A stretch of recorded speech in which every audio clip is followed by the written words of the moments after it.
नमस्कार. एक फार चांगलं आहे की हा माणूस बोलणार नाहीये तर त्याला मी प्रश्न विचारणार आहे आणि त्या प्रश्नातून हा माणूस उलगडत जाणार आहे. याचं कारण या माणसाचं आयुष्य इतकं प्रत्ययकारी आहे, इतकं प्रेरणादायी आहे की यातल्या 3 टप्प्यावरच्या गोष्टी जरी तुम्ही ऐकल्यात तरी तुमचं आयुष्य बदलू शकतं. स्वयंचा हेतूच हा आहे की परिवर्तनाची सुरुवात स्वतःपासून, आणि ते परिवर्तन त्यांनी नेमकं कसं केलं हे आपण पुढच्या अर्ध्या पाऊण तासात जाणून घेणार आहोत. तुम्ही आता ऐकलं असेल की नितीन घोरपडे हे आयर्न मॅन झाले. किती वेळा आयर्न मॅन तुम्ही कंप्लीट केलं? आय डिड 4 टाइम्स, 4 वेळेस. 4 वेळेला केलं. आता जेवढ्या टाळ्या पडल्यात ना त्याच्या चौपट टाळ्या पुढच्या उत्तरानंतर मिळतील. आयर्न मॅन बनण्यासाठी काय करावं लागतं? हो, आयर्नमॅन हा एक ट्रायथलॉन कोर्स आहे, स्पोर्ट्स ज्याला म्हणतात. त्यात 3 खेळांचा समावेश असतो: पोहणे, सायकलिंग करणे, रनिंग. 3.8 किलोमीटर समुद्रात किंवा ओपन वॉटरमध्ये स्विमिंग करणे, त्यानंतर 180 किलोमीटर सायकलिंग आणि 180, आणि त्यानंतर 42 किलोमीटर रनिंग. ठोक होता.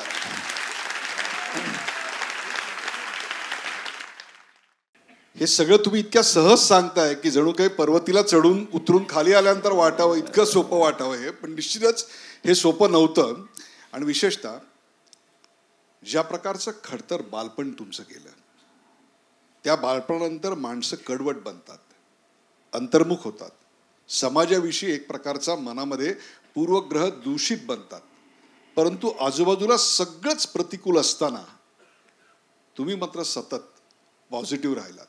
काय सांगाल आपल्या बालपणाबद्दल? छानच गेलं म्हणाल. बालपण माझं छान होतं. काय होतं मी माझ्याबद्दलच बोलेल. माझे सर्व अनुभव मी माझेच सांगेल. मला कुणाचं नाव घेऊन सांगण्याचं हक्क नाही बनत. जेव्हा मी चांगले दिवस जगायला लागलो ना तेव्हा मला माझ्या वाईट दिवसाबद्दल वाईट वाटणं सुरू झालं. अशातला भाग आहे. तेव्हा जेव्हा माझं बालपण वाईट होतं ना तेव्हा मला काही वाईट वाटलं नाही, कारण ते तसंच होतं. एरंडवाना ही जागा सगळ्यात लाईफमधलं एक परत मी ते म्हणेल की जेव्हा वाईट होऊन गेलेलं असतं ना त्याचं नंतर वाईट वाटतं जेव्हा लोकांना कळतं. एरंडवण्यात घर होतं. माझे वडील मी वयाच्या 25शीपर्यंत 25 वेळा पण नाही पाहिलेले, आणि तिथं त्यांनी आम्हाला औरंगाबादून पुण्याला शिफ्ट केलं. एक हिस्ट्री आहे, पण त्यात एक छोटासा क्षण. मला 2 आई आहे. माझ्या सावत्र भावाने येऊन रातोरात आमचं पूर्ण घर जाळलं, आणि आम्ही सकाळी काही नव्हतो. हाच तो एरंडवाना. मला येताना खूप आतून फिलिंग येत होतं की मी 7वीत असताना हे सगळं झालेलं, आणि काही नाही, सगळं जळताना बघितलं. सगळं माझ्या आजीने फक्त एक म्हणली होती, अबे हे होणारच होतं, जे काही तुझ्या आईने निवडलं त्यानंतर हे होणार होतं, पण ह्यात घाबरायचं नसतं, हे चालत राहायचं, काय होत नाही. त्यांनी त्याचं केलं, तू त्याचं केलं, तू असतं तर तू यापेक्षा जास्त केलं असतं. संपलं. त्या दिवशी एक कळलं की जे करू ना आपण, जे करू त्याचं रिफ्लेक्शन होतं. माझ्या मागच्यांनी केलं ते आता झाले. माझी आजी माझी टीचर होती. माझं सगळं काही तिने केलं. मला त्रास नाही झाला कधी. मला त्रास झाला मोठं झाल्यावर. माझ्याकडे जेव्हा पैसे आले ना तेव्हा आणि पैसे आले त्यानंतर काही गोष्टी अजून ज्या नाही केल्या पाहिजे त्या मी करायला लागलो ना, तर त्या मिटवण्यासाठी मी सगळं लहानपणीच्या गरिबीच्या गोष्टी बाहेर काढणं सुरू केलं, आणि सिंपती मिळवणं सुरू केलं. कारण मला कोणी म्हणू नये माझ्या वाईट गोष्टीबद्दल. मी जो माज करत होतो माझ्या शब्दांसाठी मी सगळ्यांची आधीच माफी मागेल, कारण मी थोडं मिश्रित आहे. पुण्याचं जरी असलो तर मी मराठवाड्यात मोठा झालेलो आहे, आणि शब्दांचे माझी थोडी उकाचुकत झाली आहे. तर मी माझा माज आणि माझा अहंकार लपवण्यासाठी मी सिंपती गेन करायचो. ओव्हरऑल सरांच्या प्रश्नांना मी कितपत छान उत्तर देऊ शकेल माहीत नाही, बट आहे. लहानपण माझं आर्थिक बाबतीत बिकट गेलं. पॅरेंट्स नव्हते, पण माझे पॅरेंट्स, माझी आई, माझा बाप माझी आईच होती. माझी आजी माझा आईबाप होती, आणि त्यांनी मी माझ्या आईचं आणि आजीचं खूप जास्त त्रासातलं जीवन बघितलं ना तर मी राईटच झालो. मला कळलं की लाईफ जगताना असंच बनायचं आहे आपल्याला, एकदम डॅशिंग. माझ्या आईला कॅन्सर आहे, 10 वर्षापासून मरणार होती म्हणून सांगितलं डॉक्टरने 3 महिन्यांनी. ती असली खतरनाक लढवई आहे ना, तर ती आता आम्हाला पोचून परत नंतर जाईल अशा टाईपमध्ये ती आहे. तिने रिव्हर्स घेतला लाईफमध्ये. मी अशा फॅमिलीत नसल्यामुळे मला काही भीती वाटत नाही सर. तुमच्या आयुष्यात दारू आली. ती दारू, त्याचा पहिला प्याला आयुष्यात कधी आला, कशी सुरुवात झाली, आणि त्या दारूनं तुम्हाला कुठे नेऊन पोहोचवलं?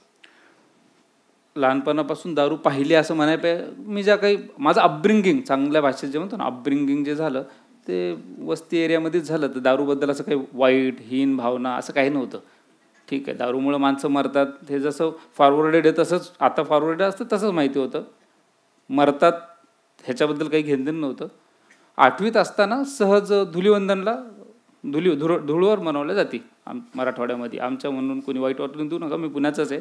आमच्या मराठवाड्यात धुळवड मनवल्या जाते आणि धुळवडला पिणं हे असं मॅन्डेटरी आहे की धुळवडला दारू प्यायची असते. कुणी कशी दिली माहीत नाही, मी पिली. पिताना माहीत होतं, कोणत्या तरी मोठ्या दादाने दिली आमच्यातल्या आणि पिली. त्यानंतर 2 वर्ष मला माहीत नव्हतं दारू काय असते. पण 10वी नंतर मी रोज दारू प्यायला लागलो. कसं काय माहीत नाही, आवडली. 4 मित्र, मी कामाला जायचो, संध्याकाळी घरी यायचो मित्राच्या रिक्षामध्ये. ती एक बाटली चौघात आणल्या जायची आणि ती एकात 3 मी प्यायचो. तेव्हा 12 रुपयाला काय ती, सॉरी मी काही शब्दांसाठी परत माफी मागतो, ती देशीची भिंगरी असायची. ते 3 जण एकाने ग्लास आण, एकाने तांब्या आण, एकाने पाणी आण, एकाने फुटाने आण, असं करून ती प्यायचो. जसं माझं काम, माझे पैसे वाढत गेले, माझी मिळकत वाढत गेली, तशी त्याचं प्रमाण वाढत गेलं. पण पैसे जसे वाढत गेले ना, मला त्याचा असर काही समजून येईना की काही होतं आहे, ह्याची मला सवय लागते. हे सगळं खूप नंतर माझी दारू वाढत गेली. योगायोगाने माझे आर्थिक भौतिक गोष्टी जास्त वाढत गेल्या. खूप प्रचंड गरिबी मी माझ्या घरच्यांनी पाहिल्यामुळे त्यांना सुद्धा असं वाटत होतं ठीक आहे हा करतोय आता काय. कारण मी बियॉन्ड गेलेलो होतो, मी ऐकण्या बिकण्याच्या खूप पलीकडे गेलो होतो. आई आजी असं काही राहिलं नव्हतं. जे आता मी खूप गोड बोलत होतो थोड्या वेळ आधी, तसं काही नव्हतं तेव्हा. मी सगळ्यांना असं म्हणजे बायोलॉजिकली खरं नाही आहे, होऊ नाही शकत हे मला पण माहिती होतं. पण मी अशा फेजवर चालले गेलो होतो अहंकारामुळं, पैशामुळं, की मला वाटायचं ह्या सगळ्यांना मी जन्म दिलेला आहे, आईला आजीला ह्यांना सगळ्यांना, आणि मी मोठा आहे. आणि पैशापुढं माझ्या अहंकारापुढं मी कशालाच काही मोजणं तयार होतो. खूप नंतरच्या स्टेजला जेव्हा मी हरणं सुरू झालं होतं, हारजीत तेव्हा पैशाची लागली होती माझ्या लाईफमध्ये, आणि हरणं सुरू झालं होतं, फिजिकली डॅमेज होणं सुरू झालं होतं. तेव्हा कुठं जाणीव होणं असं होत होतं. पण ती जाणीव दाबायसाठी मला परत दारू प्यावं लागायची. कारण मी कुणाकडे जायचो ना, की उदाहरणार्थ सरांकडे, सर काय करू, तर मला माहिती होतं उत्तर, हे म्हणायचे दारू नको पिऊ. आता ते तर मलाही माहिती होतं, पण ते जमत नाही आहे, हे मी जमत नाही आहे म्हणायचो. समोरचं म्हणतं असं कसं जमत, आम्ही कुठं पितो का, असे काहीतरी ते उत्तर असायचे. आणि मी म्हणायचो यार ह्यांना नाही कळणार प्रॉब्लेम, आणि मी परत दारू प्यायचो. प्रश्नाचं उत्तर परत दारूत, आणि दारूमुळे परत प्रश्न, असंख्य ॲक्सिडेंट, काही नाही त्याचं काही, म्हणजे डोक्यापासून पायापर्यंत मी सगळीकडे मोडलेलो आहे. सगळीकडे एकदा प्लास्टर झालेले, हातामध्ये अजून पण लवचुंबक चिटकतं, ते काहीतरी रॉड आहे, आणि आहे असंच काहीतरी विचित्र. मी चांगला होतो, मी 10वीपर्यंत शाळेत पहिला यायचो. जे काही बालपण बिकट जरी गेलं तर तो एक आग होती आतून, की नाही आपण गरीब आहे ना, ते कारण जाणीव होती तेवढी गरिबी नाही. माहिती पण होतं की आपला बाप पुण्यात आहे आणि तो श्रीमंत आहे, भरतनाट्य मंदिरमध्ये त्याचं कॅन्टीन आहे. हे आतून होतं ना, सदाशिव पेठेत भरतनाट्य मंदिरमध्ये बापाचं कॅन्टीन म्हटलं, ते आतून असं हे होतं की यार आपण श्रीमंत, पण ठीक आहे आपलं वडिलाचे 2 परिवार असल्यामुळे आपण औरंगाबादला, हरकत नाही. पण आतून होतं ते म्हणतात ना, शेवटी डेफिनेटली ब्रीड भारी होतं ना, त्यामुळं आतून हे होतं की आपण आहे गरीब आहे, पैसे कमवून दाखवू, पैसे कमवायसाठी शिकायचं गरज, शिकायची पण ताण होती. पण ते कळलं 10वी नंतर, शिक्षणापेक्षा आपल्याला पैसेच आधी छापावं लागेल. आणि त्या नादात कधी दारू आली, माझी चूक आहे, दारू मला कुणी पाजली नाही. सर काय डेंजरस आहे मनात रुजलेला हा अहंकार किंवा व्यसनाधीनता? नाही, अहंकार, व्यसनाधीनता हे त्याचा मुलामा आहे. माझा अहंकारच, मला आहे ना ते सगळा रोष होता, लहानपणापासूनचा रोष होता माझ्या डोक्यात. इसने ये किया उसने, मी आत्ता जेवढ्या सहजतेने बोललो ना तेवढा सहज नाही आहे मी. मला अजूनही ते डोक्यात आहे. म्हणजे 91 साली घडलेली घटना, त्यात फक्त चिल्लर राहिली होती देवीच्या समोरची, जी ठेवतो लक्ष्मीपूजनाला. बाकी सगळं जळलं होतं घरातलं सगळं. म्हणजे अंगावरचे कपडे, अंगाला आग नाही लागली म्हणून राहतं ते. मला अजून किती कॉईन होते ते पण ध्यानात. मी असंच खुनशी माणूस आहे. ह्याला लेप भेटला पैशाचा, त्याला लेप भेटला अहंकाराचा. पैसे आले, 4 भौतिक जगातले जे लोक आहे जे पैशाला मोठा म्हणतात त्यांनी मला मोठं केलं, आणि मग मी सगळं खाली बघायला लागलो. पण वेळेने मला दाखवलं, आणि मग ते भेटतं ना प्रत्येकाला. जसं ही जी विपन्नावस्था तुमच्यावर आली, त्या काळात तुम्ही तुमच्या विपन्नावस्थेला कोणाला जबाबदार धरलं ना? मी दारू पित असताना तर मी सोडून सगळ्याला जबाबदार धरलं, माझ्या आईला, बापाला, सगळ्याला. दारू पित असताना मी सगळ्यांना जबाबदार धरलं. माझ्याकडे मी बोटच नाही करायचो, माझं सगळं. कारण मला आतून माहिती होतं कांड तर आपणच कर रे, पण मला ते सही करायची नव्हती खाली. कारण मला वाटायचं की मी जर ॲग्री झालो की मग खलास, मग हे सगळे माझे बाप बनून जातील, अहंकार तुटून पडेल. अहंकार आज मी परत तोच शब्द म्हणेल सर, की अहंकार मी आज म्हणतोय का तर मी एक्सेप्ट केलाय. मला तेव्हा तो अहंकार वाटायचंच नाही, तेव्हा ती माझी अचिव्हमेंट वाटायची, माझं आहे ते. क्या बात आहे. विपन्नावस्थेमध्ये असताना तुम्हाला व्यसन नाही लागलं तसं, परंतु संपन्नावस्थेकडे प्रवास सुरू झाल्यानंतर तुम्हाला व्यसन लागलं. हे कसं काय झालं? विपन्न अवस्था म्हणजे मला मराठी पण बोंबललेली. म्हणजे विपन्न अवस्था म्हणजे गरिबी. गरिबीत असताना जी दारू प्यायचो ना, चांगला दारू प्यायचो मी, टचून प्यायचो. पण तेव्हा त्याचा हे जे असायचं ना, की माझे मित्रमंडळी जे होते ते मारणारे. माझा लहानपणीचा जो मित्र दुर्दैवाने माझ्यात नाही तो, पण तो मारायचा मला. असं नाही का ऐसा नाही कर, हिंदी जास्त बोलले जाते औरंगाबादला, आजच्या संभाजीनगरमध्ये. ते मारायचा मला, ऐसा नाही करते रे तिने. त्या घरी नीट जायचं, आईला उलट. दारू प्यायचो, पण दारू डोक्यात कधी बसली जेव्हा पैसे आले. तोपर्यंत मी बुजून होतो ना, मी कामावर नाही जायचो दारू पिऊन. माहिती होतं लात मारून काढून टाकल मालक. मी पैसे आल्यावर कामावर दारू पिऊन जायला लागलो. का आता मालक पुण्यात बसला होता, मी औरंगाबादला होतो. मालक नव्हता राहिलेला फिजिकली बोकांडी, तर मी तिथं मालक बनायचो. मला एवढी मोठी ऑपॉर्च्युनिटी भेटली होती, मी ती धोक्यानेच मिळवली होती. मी मॅनेजर झालो होतो एक मोठ्या, ज्या काही जिथं मी नोकर होतो तिथं मॅनेजर झालो, मालक पुण्यात. आणि मी बारमध्येच ऑफिस मांडून टाकलं होतं. आणि ह्याला मी अधिकार समजायचो. मालकाला माहीत नव्हतं का, मालकाला माहीत पडलं होतं, पण त्यांचे हात दबलेले होते, त्यांच्याकडे अल्टरनेटिव्ह नव्हतं. आणि मी खूप वर्ष काम शिकलो होतो. माझा अहंकार, मी थोड्या वेळपूर्वी जे सरांना शेअर केलं, की माझा अहंकार मला अचिव्हमेंट वाटत होती. मला वाटायचं आहे म्हणजे अद्वितीय माणूस आहे मी, दुसरी कॉपीच नाही बन सकती. आणि दारू त्याला अशी शिलगून टाकायची. म्हणजे चंद्रयान आत्ता मी तेव्हाच होतो तिकडं. म्हणजे खलास आपलं कुछ भी कर सकते. म्हणजे हे जे डायलॉग आहे ना, लात मारल तिथं पाणी काढल आणि अमुक ढमुक ढमुक, ते खरे वाटायचे तेव्हा. एवढं नशेत.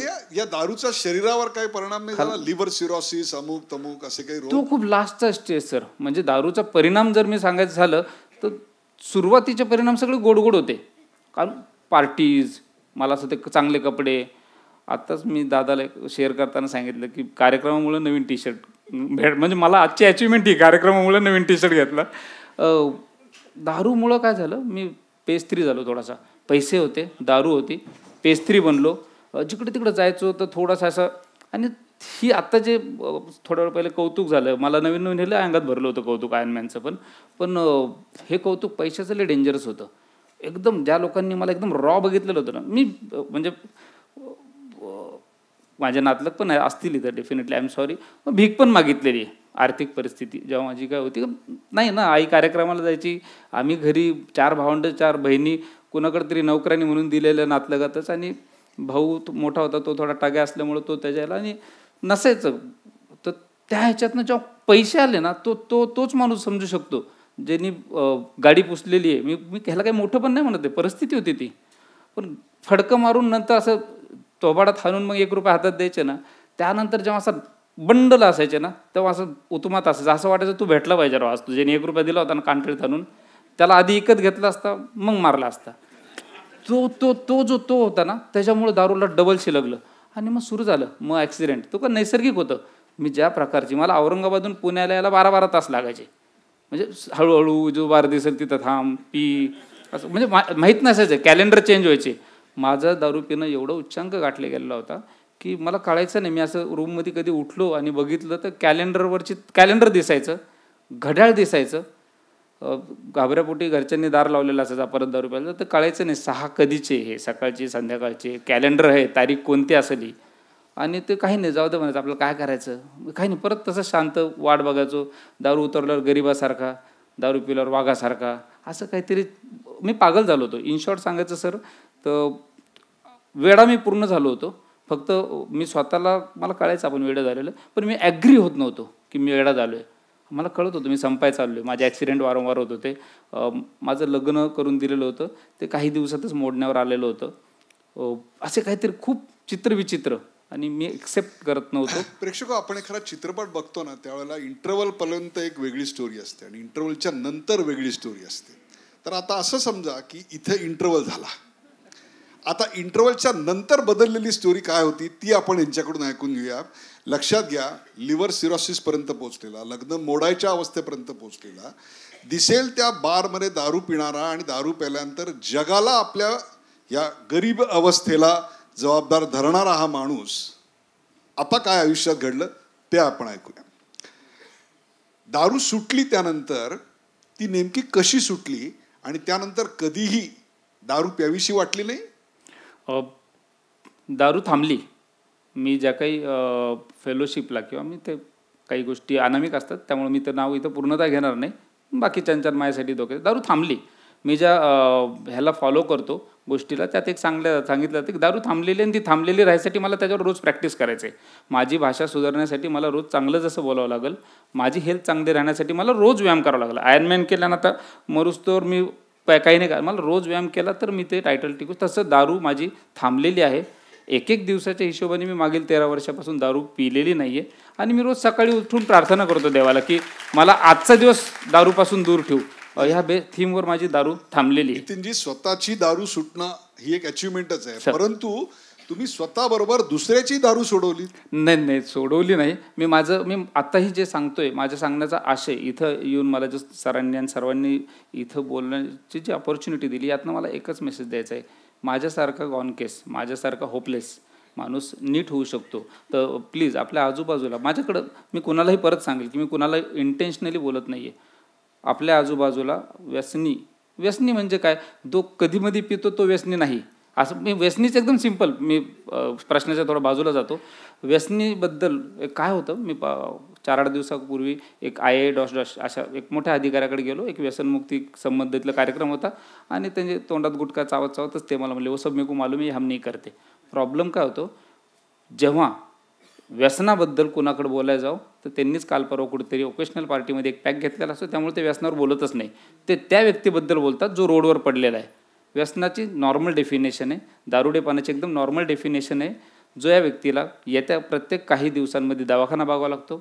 मी माझ्यावर घेतो, मला जर प्रत्येक काही आठवड्यात दवाखाना बघावा लागतो आहे, माझा व्यवसाय बोंबलत चाललेला आहे, माझी नोकरी सुटायला आलेली आहे, माझं घर सणाच्या दिवशी पण सुतकी दिसतंय, माझं घर अस्थिर आहे, मी सर्वांगाने बुडलेलं दिसतोय, तर मला नक्कीच व्यसनातून बाहेर पडायची गरज आहे. कधीतरी झाकणभर 4 चौघात पिऊन कधीतरी 8 दिवसांनी परत येतो, अशा माणसाला व्यसनी म्हणायचं कुणालाच आधी. असा माणूस व्यसनी नाही आहे, त्याला त्या गोष्टी पण असतात. 100 8 लोक माझ्यासारखे डिफेक्टिव्ह असतात, त्यांना त्या हेल्पची गरज आहे. दारूला सरसकट मी दारूचं हेही नाही करते, काय म्हणतात त्याला, दारू चांगली म्हणत नाही, वाईटही म्हणत नाही, ते विकणाऱ्याने विकत बसावे. मी म्हणजे एखाद मूर्खपणा म्हणा किंवा काय म्हणा, दारू थांबल्यावर सगळ्यात पहिलं काम जर केलं तर दारू थांबल्यावर मी 1 वर्षानंतर मी स्वतः वाईन शॉप टाकलं. म्हणलं जिससे पैसे गए हुए उसमें से निकालेंगे, असा म्हणजे असा मी. त्याच्या 3 वर्षानंतर जेव्हा मी दुकानावर माझ्या भावाला आणि 1-2दा मुलाला जात असताना येत असताना शेट म्हणून बसताना बघितलं ना, तर माझी फाटली. म्हणलं नाही, आपण पोराच्या हातात हे बघू नाही शकत. मी ते एस्टॅब्लिशमेंट लायसन्स सगळं विकून टाकलं. ते विकताना माझी घरचे, माझी बायको, जिचं काही आर्थिक, तिला आज पण माहीत नाही मी काय व्यवसाय करतो, पण ती म्हणली की तुमचं तर काही खरं नाही म्हणे, तुम्ही असे, ते कमीत कमी फिक्स काही पैसे येत होते. म्हणलं नको रे बाबा, ते मला भीती वाटते. हा असा काहीतरी मी येडा आहे. पण दारू सुटल्यानंतर तुमचं वजन खूप वाढलं, तुम्ही लठ्ठ बनलात, जवळपास 90 किलो पर्यंत तुम्ही पोहोचलात. दारू थांबली तो दिवस होता 42 किलो, लिव्हर सिरोसिसची दुसरी स्टेज. डॉक्टर म्हणला होता ह्याला घरी घेऊन जा. येड्याच्या मला डॉक्टरांनी ज्या कोणत्या दवाखान्यात होतं त्यांनी माझ्या आईला सांगितलं होतं खास करून, ह्याला वेड्याच्या हॉस्पिटलमध्ये टाका, तिथंच हा नीट राहील, 4-6 महिन्यांनी घरी आणा. पण ते लेबल नको लागायला वेड्यांचं माझ्यावर, म्हणून घरी आणल्या गेलं. योगायोगाने एक रिकव्हरिंग फेलोशिप आहे, ते मी जॉईन झालो. मला त्यांनी जबरदस्ती तिकडे जॉईन केलं, नेलं. मी तिथं गेलो, रोज जात आलो. आता सर जे म्हणतात मी दुसऱ्याच्या काही कामी नाही आलो, मी माझ्याच कामी आलो. तो 42 किलोचा मी येतात 3-4-5 वर्षात, 4 वर्ष 2015ला मी 87 किलोचा झालो होतो. कारण दारू बंद होती आणि माझ्या शरीराला इथून तिथून, माझ्या शरीराला आणि माझ्या मेंदूला सगळ्यात मोठा भस्म्या रोग झाला तो दारूचा. कारण मी सगळं खाल्लेलं, मी सगळं कमवलेलं, मी सगळं इज्जत मिळवलेली, ते सगळं दारू घेऊन टाकायची. माझ्याकडनं दारू दूर झाली आणि ते सगळं मला भेटणं सुरू झालं. ते अन्न मला भेटणं सुरू झालं, ते पैसे मला भेटणं सुरू झालं, ते घरातलं सुख, म्हणजे जे मी घरात गेल्यानंतर पोरगी कोपऱ्यात आणि बायको आज काय नवीन, ह्याच्यात जे सस्पेन्स असायचं ना, ते आता घरी म्हणजे तो मला भेटणं सुरू झालं. पोरगी वाट बघायला लागली घरी गेल्यावर. कारण माझी मुलगी आता BSc फायनल आहे, तिने तो टाईम बघितलेला आहे. माझी घरात एंट्री, मा तेरा शेर आग्यावाली, आणि ती थरथर. माझं प्रेम असं असायचं की मी बर्नीभर कॅडबरी, माझं मुलीवरचं प्रेम बर्नीभर कॅडबरी डायरेक्ट खाऊच शकत नाही. आणि माझा राग म्हणजे मी फेकू शकतो उचलून, हे तिला माहिती होतं. त्यातनं डायरेक्ट 180 डिग्री चेंज झालं. मला कळायला लागलं ह्यांच्यावर. मी सुरुवातीचे काही काळ दवाखान्याची ट्रीटमेंट पण चालली. 6, 7, 8 महिन्यांनी जेव्हा अन्न पाणी सुरू झालं, वजन नॅचरली वाढत चाललं, मेंदू थोडा नीट होत चालला. माझं गजनी झालेला होता खूप. म्हणजे मी उदाहरणं यासाठी देतोय का तो विषय असा आहे ना, दारू म्हणलं की सगळे असे अंग सिकडून घेतात कासवासारखे. कुणी कानंसुद्धा बंद करतात की ते ऐकायलाही नको. माझ्या घरात दारूचं व्यसन फुल भरलेलं असतं. माझी आई, बहीण, बायको, मुलं सगळ्यांच्या डोळ्याखाली काळं आलेलं असतं. पण दारूचा विषय म्हणलं कानावर आठवतात. म्हणून मी मध्ये थोडंसं हसायसारखं की मी गजनी झालो होतो. मला शॉर्ट टर्म मेमरी डिसऑर्डर पिक्चरमध्ये नंतर आधी मला झालेला होता की जेव्हा मी नीट झालो तर मला आठवायचं नाही सकाळचं संध्याकाळ. मला ध्यान देऊन बघायचो मी की कोण आहे नेमकं, बोलतोय तर खरं. बरं ते लोकलज्जेने हसून उत्तर द्यावं लागायचं हो हो. मला कळायचंच नाही कोण. लई गेल्यानंतर मग मी कुणाला तरी असं तर ते सांगायचं तेच होते. हा असं काहीतरी. मग अन्न जाणं, धंदा पाणी सुरू झाला. काम माझं बुडालेलं होतं. माझं काम मायनस, पब्लिकली असं आकडे म्हणून नाही, आकर्षण म्हणून -1.25 कोटी होतो मी सगळ्या प्रकारचे. म्हणजे फक्त प्राण्यांकडून कर्ज घ्यायचं बाकी होतं. शेवटचा टाईम असा होता. आणि दारू थांबल्यावर निसर्ग म्हणून मी नेचर गॉड परत सगळं पूर्वरत होऊन 5-7 वर्षात मी परत शेड झालो होतो. एक फोटो आत्ता जो फिरला ना, त्यात मी असं तो घाम आलेला आहे, टिका लावलेला आहे, तो बिगर दारूचा आहे माझा. असा राडा सगळं. म्हणजे फक्त पायाच्या बोटात अंगठ्या नाही घालायचो मी. म्हणजे अशा अंगठ्या, ती चैन, बाई लाजल एवढं सोनं घालायचो. आणि ड्राय ड्रंकर एक शब्द वापरला जातो की बिगर दारूचा नशेडी, त्या लेवलला मी आलतो. पण एक असं झालं की मला पायऱ्या चालता, पायऱ्या काही घराच्या पायऱ्या म्हणून 2-4 अर्धा पायऱ्या चालल्या ना, दम लागायचा. दारूच्या टायमीचा जो अहंकारी होता ना, मी तोच माणूस आहे. फक्त काय त्याच्यावरचं लेबल तो थोडासा काय बंदूक घेऊन फिरायचो म्हणा, तर आता फक्त नेलकटर घेऊन फिरत होतो बिगर दारू म्हणल्यावर. तर मला ते जो थकवा, दम लागायचा ना, त्यात पण मला कमीपणा वाटला. अबे म्हणलं आपण असे नाही आहे, आपल्याला हे नाही व्हायला पाहिजे. फिटनेस मला काही करायचं नव्हतं. मला वजन कमी करायचं होतं. मी 4 दवाखाने शोधले. म्हणलं कुठंतरी पैसे देऊ की ही तुमची फीस, माझं वजन तुम्ही कमी करा. मला काय म्हणजे माझं वर्ष गेलं त्यात वाया. मी पैसे दिले ते भरपूर, सगळं लोकांची काही चूक नाही. ते दे ऑपरेट देअर स्टोर्स. मला त्यांच्याबद्दल काही म्हणायचं नाही. मी त्यांच्याकडे गेलतो की हे पैसे घ्या आणि माझं वजन कमी करून द्या. पण ओव्हरऑल त्याचं उत्तर कालांतराने हे निघालं, पैसे तर घेऊच पण व्यायाम तुला करावा लागेल. म्हणलं मग पैसे काय द्यायचे, मग व्यायाम मीच करतो. मग व्यायाम सुरू झाला सर. सहज पळालो.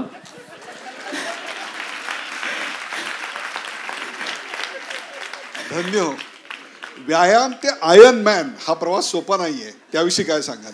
नाही, असं आयर्न मॅन वगैरे मला काय व्हायचं नव्हतं. मला फक्त वजन कमी करायचं होतं. मला खरंच प्रॉब्लेम येत होता. म्हणजे तेव्हा आमच्याकडे कमोड नव्हतं, इंडियनच होतं. ते तिथूनच सुरुवात असायची.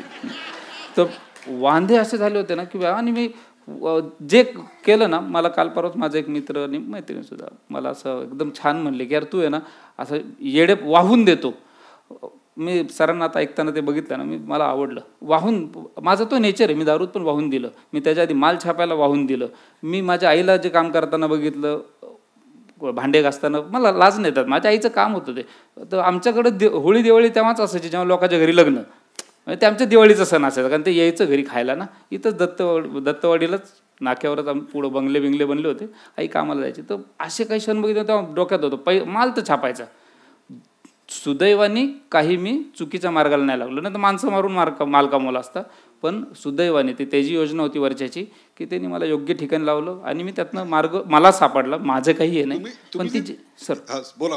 तर त्याची माझी ती जे आग होती ना, म्हणजे तो माझा स्वभाव आहे वाहून देणे. पैशाच्या टायमी पैसेच कमवले, कामाच्या टायमी काम, दारूच्या टायमी दारूच पिली, हुलाल झालो. परत जेव्हा हे योगायोगाने फिटनेसचं थोडंसं लागलं सोबत, तर म्हणला करतोच आहे. वजन पण मला फर्स्ट क्लास, एक 6-7-8 महिन्यात धाडकन 10-15 किलो कमी झालं. म्हणलं हे क्वांटिटीत काम व्हायला लागलं, आता असंच करू. आणि एक दिवशी रॅन्डम मेसेज आला होता डिकॅथलॉनचा, आणि 5-7 किलोमीटर काहीतरी पळायचं होतं आणि पळालो. तो आम्ही एरोबिक्स योगा करायचो. आमचं चांगलं चमू बनला होता 10-20 जणांचा. त्यांच्यातनंच पळालो. आणि मी आणि माझा मित्र काहीतरी पहिला दुसराच आला आणि मी 6वा आलो, 5वा आलो, सॉरी.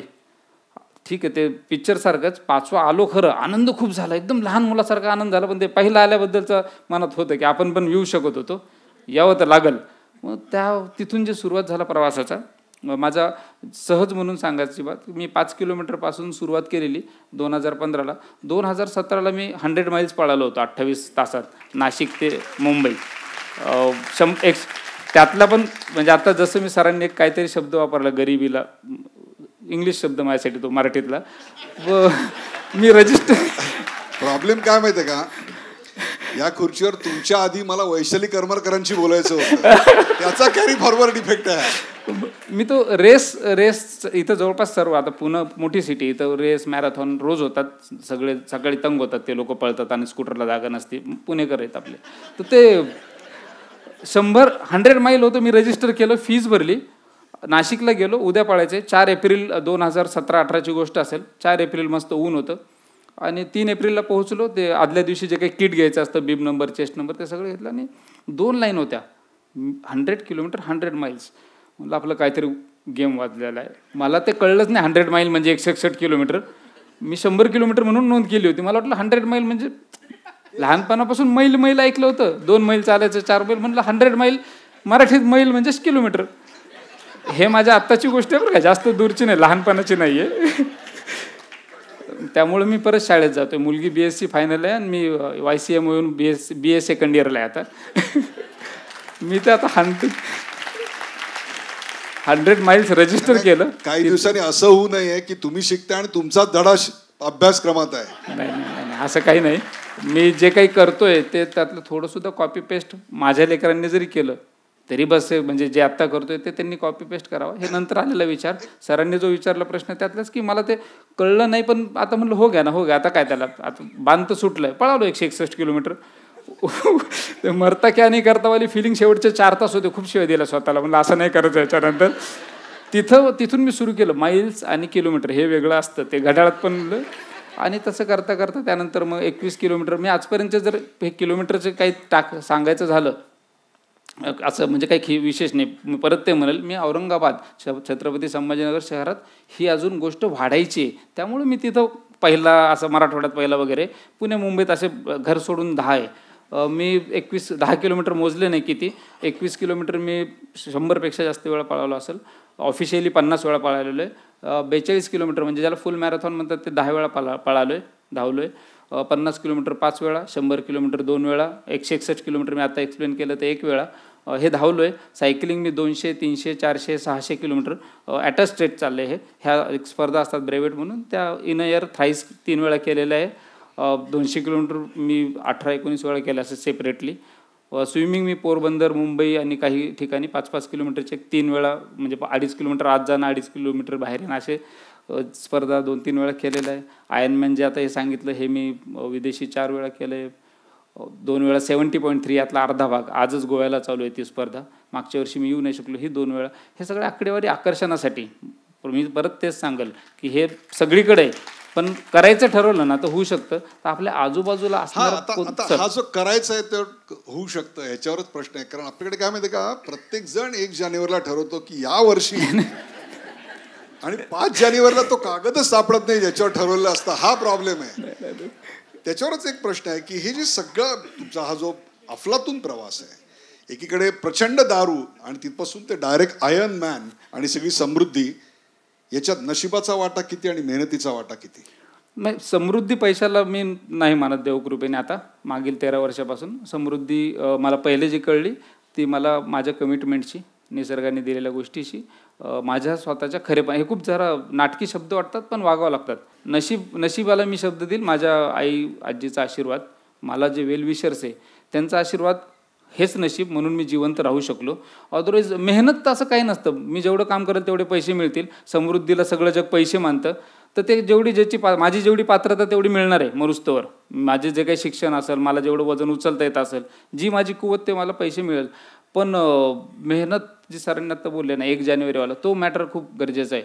मी जे काही काम करतो, जर मी फिटनेस असो का माझा व्यवसाय असो का नोकरी, ते रोजच्या टाईमटेबलमध्ये मी न चुकता केलं. मी माझा रोजचा दिनमान आखला, त्यातनं 50% जरी झाला तरी हे सातत्य कायम राहतं. आणि ह्यालाच मेहनत म्हणल्या जाते. जे लोक सातत्य ठेवतात त्यालाच मेहनत मेहनत अशी काय वेगळं असं कोणतं तरी ग्रह नाही आहे प्लुटो म्हणजे मेहनत. मी जे रोज करेल आणि नियमित करेल ती मेहनत, आणि ती रंग लातीच. रोज मेहनत केल्याने होतंच. मी आत्ता इथं यायच्या आधी काय केलं, 10 पुशअप मारून टाकलं. मला भिल्यासारखं झालं. सरांनी खूप मला मी 10 पुशअप मारल्याने थोडा एक्झॉस्ट झालो. हा म्हणलं आता ठीक आहे. तुमच्याकडून हे 10 पुशअप जरी आम्ही शिकलो तरी पुष्कळ झाला असं मला वाटतं. एक शेवटचा प्रश्न आहे की आयुष्यातला तळ पाहिला आणि आयुष्यातलं उंच असं आयर्नमॅनचं शिखरही पाहिलं, आता आयुष्याकडनं काय अपेक्षा आहेत, तुमची आत्ताची जीवनशैली काय आणि यापुढे काय करावं असं वाटतंय? आयुष्याकडनं अपेक्षा मनापेक्षा मी माझ्याकडनं स्वतःकडनं हीच अपेक्षा ठेवली की मला एक एक दिवसाच्या हिशोबाने चांगला माणूस म्हणून जगायचं आहे. मी जे कालपर्यंत सकाळी उठून मला पश्चाताप असायचा ना की नाही राव हे ना, आणि पश्चाताप असायचा मला दारू पिताना सुद्धा पश्चाताप असायचा.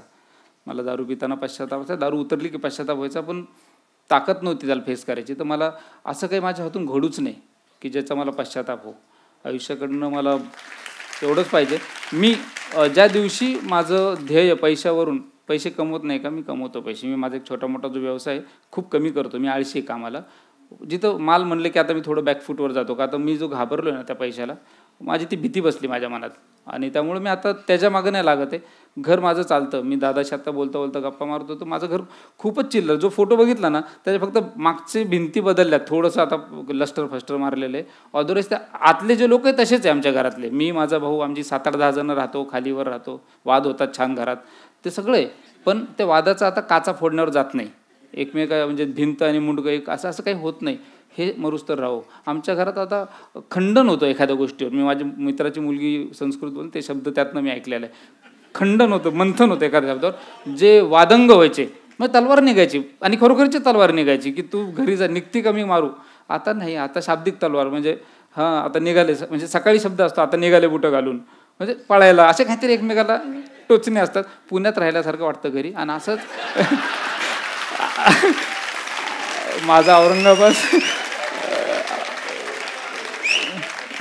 औरंगाबादचं घर असंच पुण्यासारखं राहावी. आणि महत्त्वाची गोष्ट, आता मी अशी लाईफ जगायची इच्छा ठेवतो. माझं सगळ्यात मोठा जो माझा एम आहे, मला आता जे काही कमवायचं आहे आपल्याला, मला मरुस्तर कमवायचं आहे, तर हे की मी बघितलं आहे माझं प्रत्येक गोष्ट माझं अपत्य. माझे मुलगा मुलगी, माझे 2 मुले असं मी मानतो. माझ्या भावात आम्ही जॉईंट फॅमिली आहे, त्यामुळं काजल, पल्लवी, दर्शन, ओम असे 4 लेकरं आमच्या घरातले. त्यांनी मला बघून वगैरे नाही, मी जे काही वागतोय ना ते थोडंसं वागण्याचं त्यांनी प्रॅक्टिस करावं, आणि ते होतंय. मागच्या वर्षी माझा मुलगा, मला चान्स होता स्वयंला यायचा, माझ्या चुकीमुळं की तारखा हुकल्या. माझ्या मुलांनी सुद्धा आयर्नमॅन स्पर्धा केली आणि ह्याचं श्रेय त्यालाच जातं. मी त्याला 2015 पासून सोबत हिंडवतो. प्रचंड मिसेसचा विरोध होता की, कारण तिला माहिती होतं ना हा मूर्ख माणूस आहे. तिच्या हिशोबाने मी मूर्खच माणूस आहे की हे पोराला तसं नका करू. आणि मलाही काय असं आज मी जे काही बोलबच्चन करतो असं नव्हती माझी इच्छा. माझी इच्छा होती हे नाही चल सोबत, कोणतरी येत नाही तू तर चल. तर मी त्याला न्यायचो आणि त्याला ते आवडलं. त्याला एवढं छान आवडलं ना की त्यांनीही 200 किलोमीटर सायकलिंग केली ॲट द एज ऑफ, ज्या दिवशी 18 वर्षाचा झाला त्या दिवशी त्याने आयर्नमॅन केलं. आणि मला खूप भारी वाटलं की बाई मी माझ्या 18व्या वर्षी काहीतरी तिसरं घेऊन चाललेलो होतो. एक मुलगी पाहिजे, छान गाडी पाहिजे, छान खूप पैसे पाहिजे, कधीच न संपणारे. आणि तो आज माझाच व्यवसायात तो येऊन बसतो. म्हणजे मला धसका बसतो तो टेबलवर बसल्यावर की आता हा आल्यावर काहीतरी, तो मला सांगतो पप्पा हे तुम्ही लिहिले 300 रुपये लिहिले नाहीत. आणि तो चढतो चांगला, म्हणजे हे काय पद्धत झाली होते हे त्याच्यात आलं. त्याला माहिती आहे हे येडे, हे पैशाकडे लक्ष देत नाही. तो जिम्मेदारी शिकलाय, घरी आईची काळजी घेतो. मी बायकोला कधीही कुठे इंजेक्शन द्यायला नेलं नाही. मी म्हणायचो जा तिथं स्कूटी येतो याकडं. तो त्याच्या आईची तब्येत खराब असली तो घरी जातो माझ्या आधी, काम सोडून नेतो. खलास ह्याच्यापेक्षा काय पाहिजे अजून. म्हणजे काय मला एक तर कामात बरं स्वार्थी माणूस म्हणून. मी तुम्हाला या बोलण्याच्या सुरुवातीला सांगितलं होतं की हा माणूस इतका प्रत्ययकारी आणि प्रेरणादायी आहे की ज्याला भेटल्यानंतर तुमच्या आयुष्यात सकारात्मक बदल निश्चित घडेल. मला त्यांनी जेव्हा सांगितलं की त्यांच्या प्रत्येक अवयवात एक ॲक्सिडेंट झाला होता आणि प्लॅस्टर होतं, त्यावेळेला मला मायकेल फिलिपेची आठवण झाली, ज्यांनी बीजिंग ऑलिम्पिक्समध्ये 8 गोल्ड मेडल मिळवलेली होती. आणि त्याच्याबरोबर काही वर्ष आधी 2 वर्ष आधी त्याला ॲक्सिडेंट झाला होता आणि संपूर्ण शरीर प्लॅस्टरमध्ये होतं आणि डॉक्टरांनी सांगितलं you will not be able to swim. त्या दिवशी त्यांनी ठरवलं की आपण बदलायचं आयुष्य आणि त्यांनी इतिहास घडवला. नशीब असतं पण ते प्रयत्नाच्या शेवटच्या टप्प्यावर असतं, हा फरक आहे. ते ज्यांना कळतं ते हा प्रयत्न करतात. त्यांनी स्वच्छपणे कबूल केलं की अहंकार होता तेव्हा मी इतरांना दोषी मानायचो. अहंकार हा तुमच्या सावलीसारखा असतो. जेव्हा तुम्ही सत्याचा सामना करता तेव्हा तो अहंकार तुमच्या मागे राहतो, तो तुमच्या मार्गातला अडसर बनत नाही. हेच यांच्या जीवनातून आपल्याला कळलं. नजर बदली तो नजारे बदले, बरोबर ना? नक्कीच. नजर बदली नजारे बदले, कश्ती का रुख बदला तो किनारे बदले. नक्कीच. फिनिशच्या आधी मी 1 मिनिट मला देताल फक्त. बोला ना. नाही नाही तुम्ही करून घ्या. बोला माझं झालं. बोला. माझ्यापेक्षा तुमचं महत्वाचं आहे. नाही कसं आहे, सगळ्यांचं शेड्यूल आहे कामाचं. सरांनी माझं महत्वाची सगळं इथं येणारे म्हणजे मी म्हणाल इथं जेवढे प्रेझेंट आहेत, इथं बसलेले सगळे लोक दुसऱ्यासाठी आलेले आहेत. माझा असा दृष्टिकोन आहे इकडं. कारण पैसे देऊन, तिकीट काढून, वेळ काढून, रविवारची सुट्टी सोडून जर कुणी येतं ना, तर ते स्वतःसाठी येत नसतं. इथं आलेला ऑलरेडी सगळं अपडेटेड आहे. हे कुठेतरी तुम्हाला अप्लाय करायचं आहे तर माझी आणि ह्यासाठीच आलेलं आहे. माझं असं ठाम मत आहे. कारण मी कारण माझं काय लफडं, मी एकदा जर ठरवलं ना की हे टाईमपासला आले तर मी असंच बघत राहील जिंदगीभर. त्यामुळे मी माझ्याला ठाम करून टाकलं मनाला की नाही, हे सगळं अपडेट होण्यासाठी आणि हे अप्लाय दुसऱ्यासाठी म्हणजे लोककल्याणासाठी आलेलं. मोठा शब्द जरी असला तर हेच खरं आहे. कारण मी माझ्या घरातल्याला जरी नीट करतो तरी लोककल्याणाचे.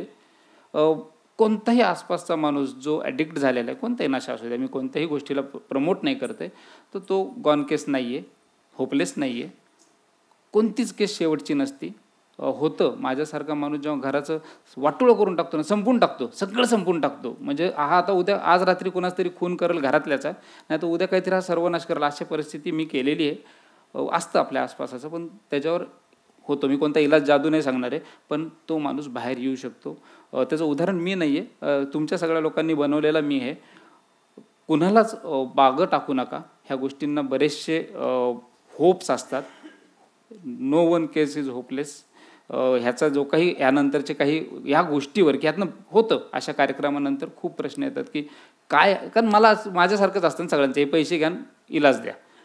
तर तसं काही ज्यांना कोणाला तसं कोणतं तर कार्यक्रमानंतर स्वयंला तुम्ही लिहू शकता. मी तिथं काही गोष्टी लिहून जाणार आहे की त्या तुम्हाला पास इट ऑन होतील. त्यात पूर्ण अनामिकता राहील. कारण हा विषय असा एकदमच ह्याच्यासारखा आहे की त्याचं नाही का, ते मी मोठा होतो तर युनिसेक्स सलून बघितलं की मला असं ते त्याच्याकडे बघूसं पण वाटायचं नाही. आता कळते की ते स्त्री पुरुष दोघं जाऊ शकतात. मी घाबरायचो कारण मला तर युनि शब्दच माहीत नव्हता. तो पुढचे 3 अक्षराला मग मी असं म्हणायचं लिहितात. ते मला खूप नंतर अपडेट झालो मी, म्हणजे फार नंतर. तर ते तशातलाच भाग आहे हा की दारू म्हणलं की दारू सोडवा तर ते फक्त दारूवरच अडकून राहतात सगळे. का दारू लिहिलेल्या पोस्टरकडे जरी बघितलं तर लोक म्हणतील अरे ह्याच्या घरात कोणतरी पिते. तसं नाही आहे. दारू सोडवा लिहिलं आहे कुठंतरी तर ठीक आहे, ते काय त्याच्या मागचा बिझनेस असेल त्याच्याकडे लक्ष न देता असे पण भरपूर ठिकाणे जिथं विनामूल्य ह्या गोष्टीवर होतं, अनामिकतेने होतं. सो असं काय असेल तर मनात ठेवून न देता काही एक चिठ्ठी लिहून मागं टाकली तर मी नक्की त्याच्यावर लिहील, सरांकडे देईल, ते तुमच्यापर्यंत येईल अनामिकता ठेवून. प्रेक्षको, दिस इज सच अन इन्स्पायरिंग. त्यांच्या स्वभावामध्ये एक मराठवाड्याचं रांगडेपण आणि पुण्याचं अस्सल बेरकीपण आहे. त्यामुळेच हा माणूस इतका भावला की ज्याचं आयुष्यच एक स्वयंप्रेरणा आपल्यासाठी बनलं. जेव्हा जेव्हा असं वाटेल की आता आपल्या आयुष्यात सगळं संपलंय, तेव्हा नितीन घोरपडे याची गोष्ट आठवा. तुमच्या लक्षात येईल की अंत हाच प्रारंभ आहे. तुमच्या आयुष्यात एका चांगल्या प्रारंभाची सुरुवात करण्याकरता म्हणून टाळ्यांच्या गजरात आपण त्यांना स्तुतिचिन्ह